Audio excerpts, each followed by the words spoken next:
a fractional executive is much more uniquely positioned to help a company in some of these unexpected ways. Welcome to the Fractional Edge Podcast, the ultimate podcast where we unlock the power of workforce planning and discuss the rapidly growing fractional executive staffing strategies to supercharge your business. Meet your hosts, Carol Fraser, a workforce planning expert, fractional chief human resources officer, and founder of C4 Talent. And Jason Hewitt, the sensei of marketing, fractional chief marketing officer, and founder of Fifth Degree Marketing.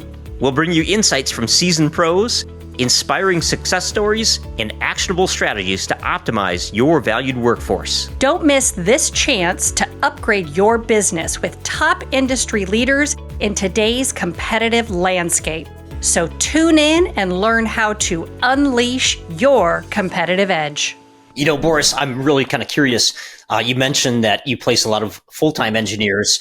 What is the typical, for the entrepreneurs that are watching this, what's the typical process or I guess the typical engagement that Better Engineer has in terms of position? Do you see, a CTO usually being placed first, or are you jumping right into the engineering staff? Can you maybe elaborate a little bit about that? Yeah, absolutely. Thank you.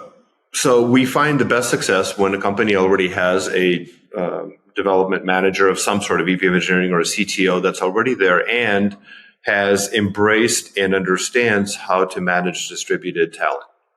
And that is absolutely key. So when a company doesn't have that, then we think about the more traditional sense of outsourcing, in other words, managed services, where we have to provide that. Or what we do as we believe an effective hybrid is we will provide a fractional executive, very often it's myself, to go in and help build that infrastructure. And because sometimes it takes a long time to hire that executive that's truly aligned with the leadership and the vision of the company. But you still need the talent. You still need to build the software. There's still milestones for investors and so on that need to happen.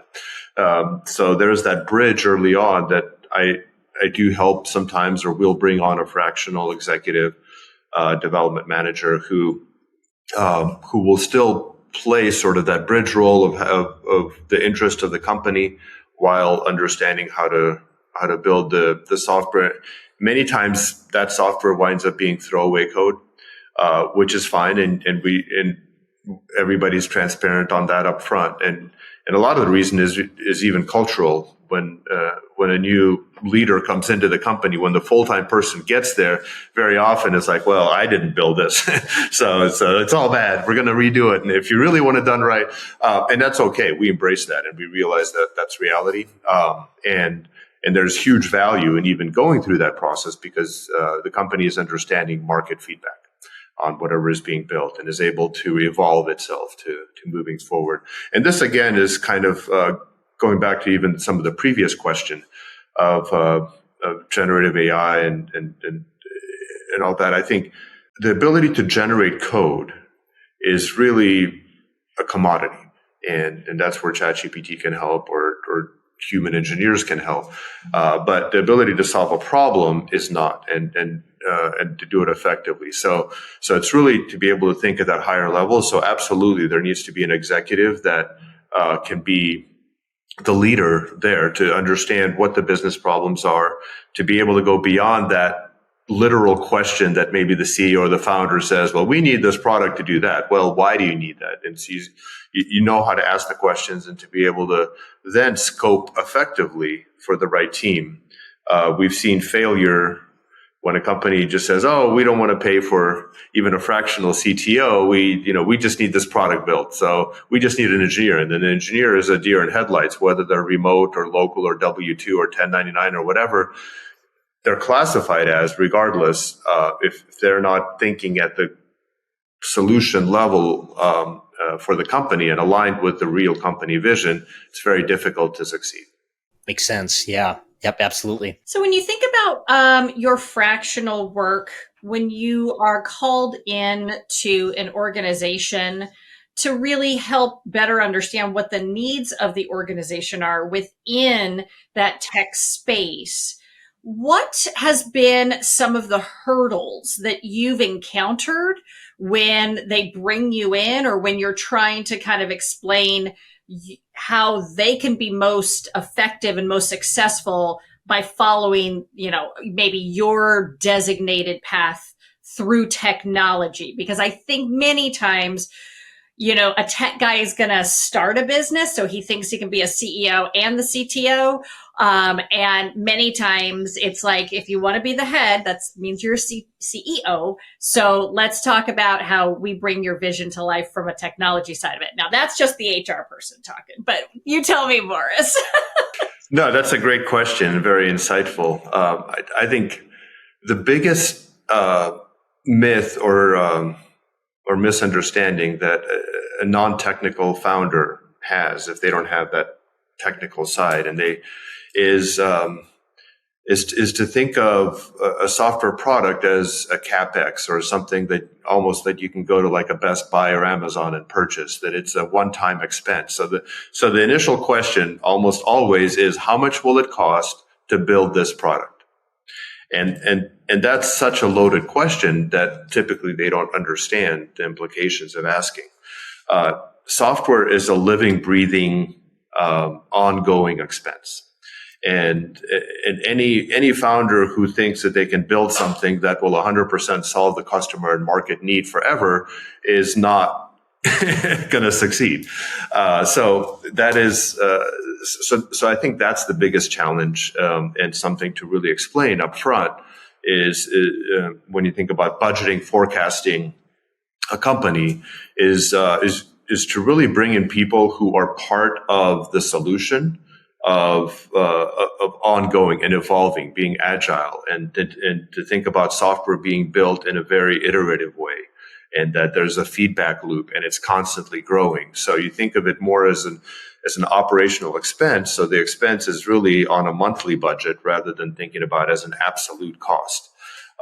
And so that's, when I did my master's in software engineering from the Software Engineering Institute at CMU in the 90s, back then, agile software development and lean were not as big of concepts. And at that point, people were building software more for organizations like NASA or Boeing and other types of for those things. If you spend 95% of your time on the requirements analysis and planning, and everything had to be documented to the nth degree before you start building the code. And it was called the waterfall model for a reason, where you had to plan everything out, and it took years to develop something. But if you didn't go through all that, lives are at stake. If a rocket will will crash, whatever is necessary. So these days, software is in everything, and there's much more of this constant feedback loop. And plus, on top of that, software is much easier and faster to build. There are frameworks that you don't have to think about every single little thing. So it's very important to have problem solvers and people who share in the product management, rather than thinking of product management as an individual top-down function. So I think that's the biggest myth and challenge, I think, to think about. And I can certainly talk about others, but I'm being long-winded, so I'll let you ask more questions. We realize that we don't know everything about hiring a development team, but what's your advice, or if you have any tips maybe for CEOs that are kind of prepared to go down that path? What advice can you offer them for bringing on, the right talent? So certainly align the organization's mission, vision, values very effectively, and make sure that the people that are coming on are good candidates for those and can be part of that. It's one of the biggest challenges we've seen is this whole kind of notion of, we have our in-house team, and then we have this external contracting, whatever, and companies that make a clear distinction on first-class and second-class citizens of their organization are typically companies that are going to have the most toxic culture, and the company itself will have a lot of challenges in succeeding. And that's just been my experience, where If you look at human capital and talent, as everybody is a first-class citizen, everybody has something really valuable to offer the team, and you look for people who are team first. Very often, it becomes purely a logistical thing on whether the person is in-house or not, or W-2 or not, or considered full-time or fractional, whatever it is. Everybody has value beyond a task that they're offered. So I think that's important to think about. And so sometimes when companies think about, oh, I want the easy button, I just want to throw this problem over the wall and have this development team do it. If the software product is core to the company, if that's what the company is the software product, that's the core competency of the company, then it's highly critical that everybody from the CEO down is fully engaged on a very transparent and collaborative way with the rest of the team and the software development team, and to figure out a way to invest in the right product management and development management up top that embraces that bottom-up culture in doing that. And that is highly transparent and iterative. There are methods for communicating the traction, the velocity. There are ceremonies on a regular basis in terms of showing workable demos and giving feedback, and aligned with customer feedback, market feedback, executive feedback, stakeholders. All of that, I think, is critical. So I would say think about everybody on the team being first-class citizens, regardless of what their title or location or payment structure is. And hire slow, fire fast. Make sure that if people are toxic to the culture, then it's okay to replace. Do it quickly, because otherwise other people will become toxic. Make sure that everybody's aligned in that, and really think about what communicating and getting feedback loop in order to do that on a one-on-one basis. Make everybody feel comfortable. Have if they're remote, figure out ways to have FaceTime, face-to-face time, initially virtual, but certainly in real life once a year or something. That there's so much more to a human being and their passion beyond what is visible through a Jira ticket. And the more companies can embrace that and get to know the human beings behind the code, the higher chance for success on people really giving the extra mile and not asking for money for it, and really being part of the greater cause. Oh my God. It's like, could you please put that on a very long plaque, and every CEO read it, because it is where we are today, culturally as a society, globally, that we are no longer what it was in 2018, 2019. And this trying to push that boulder back up the mountain is just not going to get you the best talent. And that's, one of the reasons why we started the Fractional Edge, which is you can get better talent than what is in your sphere, right? In your city, or in your, within an hour of wherever your office is. And when you only have that little nugget, then you are limiting your success. If you're not looking for partners outside of your purview and really questioning what else is out there, you are limiting where your organization is ultimately going to go. And look, if all you want to do is sell your widget to the town, then, I guess you're fine. But I don't think anybody goes into business. I don't think any entrepreneur who is mission driven goes into business thinking, I just want to help 3 people, or I just want to help that town, right? It's like they maybe that's their first goal, but ultimately they have something that they want to tell the world. And I think that this is the reason why, if you can find fractionals outside of your town who can give you, like you, Boris, a whole lot more perspective and access to things that are going to, that, they don't know what they don't know. But now if they call somebody like you, they're going to be like, oh, I didn't even realize I could do that. That's, I think, where the successful entrepreneurs are going to recognize that the fractional world and knowing who to call or knowing who to call to know who to call, it's really about that network. I have just, one of the things I realize a lot of the times, entrepreneurs are mission driven. They have their own ideas and they know what their magic is. And I would love to just get your opinion or your perspective. Does every type of company, every type of maybe services company or let's call it 100% tech company, could they benefit from using technology as part of their growth strategy? Little selfish here. I'm just curious.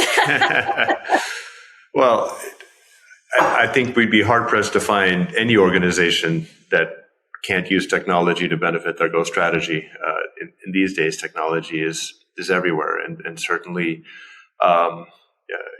you're a human resources expert, and so I'm sure you're aware and are embracing technology where it makes sense to really make you more effective, especially when we think about the fractional executive. And I believe the more effective people are using technology in order to systemize and automate a lot of the things that are there. And so you have this repeatable process, and then you're adding the value on the strategic and the insights based on the experience.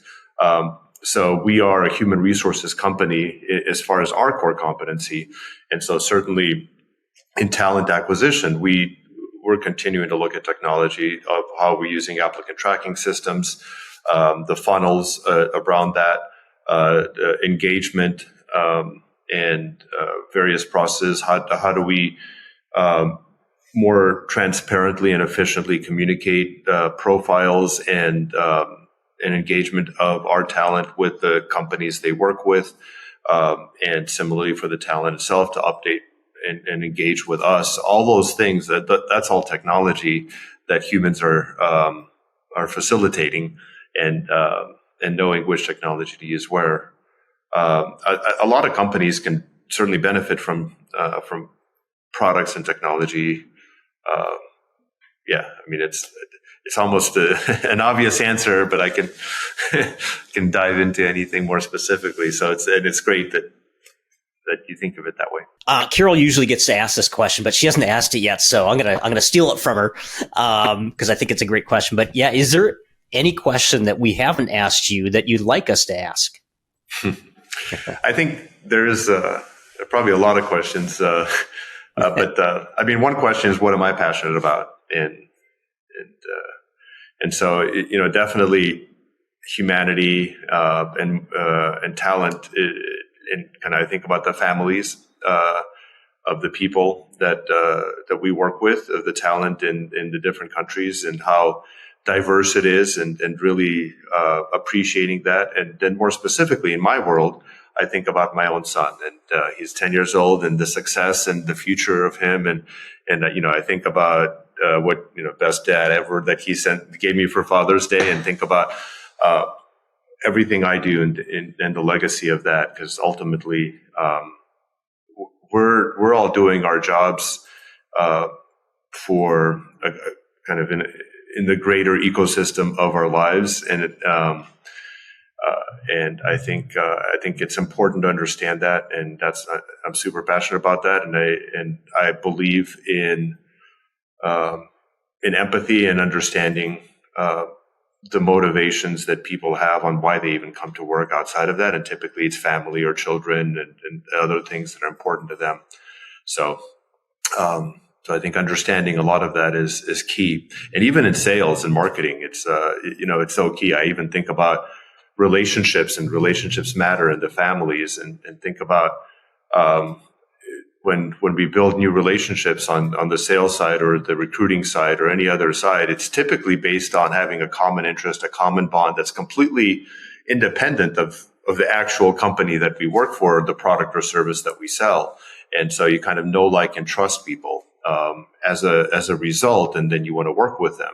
So all of that comes first. So it all comes down to my own family, my own son, and thinking about the people that I relate to and their families and their passions as key to connecting us as individuals and human beings and humanity. Yeah, I love that answer. I really appreciate you expanding on that. And I will say this because I've had a chance to work with Boris's team in a fractional capacity. He has it's a really unique team. He's got just tremendously talented people. Tim Brightigan, who's your CEO, and a number of others. But a lot of the people on your team are fractional, and it's interesting because some of the companies that I get to work with, I sense, hey, I'm fractional, kind of an outsider sometimes, but at Better Engineer, I've always felt more like an employee, even though I am, there on a fractional basis. So I think it's a pretty amazing structure that you've put into place. I've got some great people and just high performers. I think that you've done a really nice job of kind of showing the more human side of software development because let's be honest, when we start talking data and analytics, sometimes people equate that with a more sterile environment, but you certainly have injected, the empathy and these, I'd say, softer skills seem to permeate through your organization. No, I think that's great. And I'm also now intrigued because I want to talk to Carol more about swing dancing and I want to talk to you more about martial arts and all the other things that you guys are passionate about, independent of, what pays our bills or whatever we're doing. And I think that's great. And I really appreciate and respect you saying that. And I think even from a professional perspective, there's great value in fractional executives and the whole notion of this topic. And thinking about the insights and the experience that we bring to the table that are unexpected and are huge. When I was helping a company called Wasteplace, and I came in as a fractional CTO effectively in the very early days because they asked that question. Well, how much will it cost to build this product? This very misleading a question that had needed a lot more explanation. So I said, okay, you need some help. Let's do this. And so I've been fortunate to start with them, but because of my experience and my network, I also helped bring in their first major customer, brought in their first institutional investor. I wasn't hired or brought on for any of that, and I think it's phenomenal to think about things like this and amazing. I'm sure you guys do this regularly, and I've seen that, Jason, just in working with you as well, and being in those surprises, those wonderful surprises of bringing in such other value. Even this conversation in connection with Carol is great, where I think a fractional executive is much more uniquely positioned to help a company in some of these unexpected ways. There's value of companies that may be blindsided by not thinking about such people that have far greater experiences by being fractional in the first place. I think you're spot on there, Boris. The fact that we are really keeping our finger on the pulse of everything that's going on outside of even our own little pieces of magic. In my clients, I like I said, I'm working with a nonprofit, and I found out from another fractional that Google gives grants away to nonprofits to the tune of about $120,000 a year. And for me to be able to bring that information, that's not an HR thing, right? That's something that I was able to bring my client because of my network. And I think that that's where many times people don't recognize it's about who they know and the other pieces of knowledge. Similarly, Boris, as a CEO, and Jason as a CEO, we bring business knowledge. We understand what these businesses are going through. We're building our business. We're servicing our clients. We're providing them a service. But when they're going through a pain point of, gosh darn it, my marketing's not hitting, it's like, I can empathize with you. Hold on, I got somebody you can call. So I think when organizations consider that fractional expertise that they're bringing on, they just need to recognize it's way more than just that one skill that they think that they're hiring. If I'm sitting with a friend over over a coffee or what have you, and we're just talking about things, then we find something that we're passionate about and we start brainstorming, say, oh yeah, let's go do this. Then kind of realize that the actual function that they serve is secondary to that, right? And of how you're going to partner to do something. It's more about is there a connection there, and there's value that each person can bring in many different ways, because you're effectively, as they say, go to war with your key team, with your core team, with your extended team. You're going to war. I mean, you got to beat the competition. You got to get to market fast. You got to do all these things. And so the more people recognize that everybody, especially executives who have the experience, have such resourceful networks that can bring much greater value, and just to be able to have that is amazing, and to recognize that is also amazing. So I appreciate what you're doing and the topic here. Well, we can't thank you enough, Boris, for allowing us time on your calendar to give this information to our listenership, for those other CEOs and founders and executive decision makers who are trying to figure out, what is it that I'm missing and who do I need to bring in to help me take this over the goal line? So how can everybody find you, Boris? Yeah, well, I am on LinkedIn. You can search my name, Boris Portman. The company is called Better Engineer, betterengineer.com. Email is boris@betterengineer.com. And I look forward to connecting with anybody listening and any human being out there, and pets too. Sure, I love pets. But I do look forward to connecting with other interesting people and helping any way I can and sharing insights. Thanks so much, Boris. Yeah, I really appreciate your time, and we look forward to this episode being live. Very good. Thank you very much for your time.